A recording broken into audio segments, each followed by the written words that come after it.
If your Samsung Galaxy S25 keeps restarting, several factors could be causing the issue. And the first one, software glitch or, for example, update issue.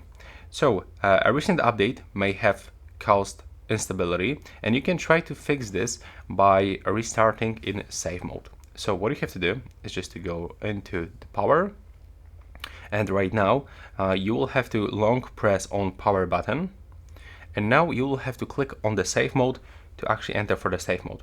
So we can basically check if a third-party app is causing the issue. If the problem stops, you have to uninstall recent installed apps. And the second one, overheating. So if your phone gets too hot, it may restart to prevent damage.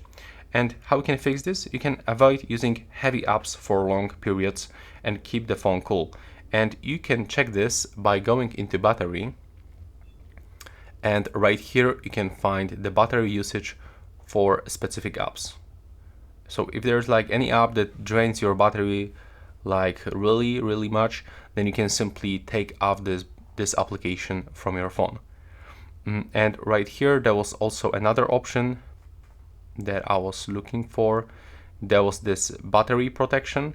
You can simply try to turn it on for maximum, but also we can put some apps to sleep if you need this application but it's still draining your battery.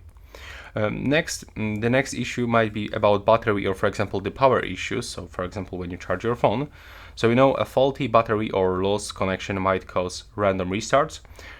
If possible, you can check the charging port and use an official Samsung charger. So you can grab your phone and take a look right here inside and check if there's no any pieces of the dust or something like this. But you can also check out your power adapter and cable. Basically check if it is not broken, if there's no any issue. You can also check this cable with your any other device, and you will be able to find out if the issue is with your cable, power adapter, or for example with your phone.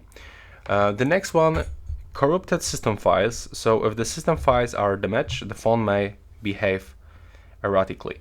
So we can perform a wipe cache partition, and it's actually a little bit longer process, so I'm not gonna show you how it actually looks, but you can find this on my channel. You can input this phrase Samsung S25 clear cache. Basically you have to connect your phone with your PC, then enter for the recovery mode and select wipe cache partition. The next one, you can get malware or some faulty apps on your phone. So some third-party apps can cause crashes, and you can run a device scan in the settings, and you have to go into battery and the device care. So it should be available somewhere here, and there we go. And you have to go for the device protection and perform scan. Just search for some threats. Also, this could be about hardware damage. So if your phone has suffered a fall or water damage, internal components may be faulty. So you can basically visit a Samsung service center for diagnostic. And if none of these solutions work, you can try a factory reset. Before you can also try to back up your data, or you can contact Samsung support for further assistance.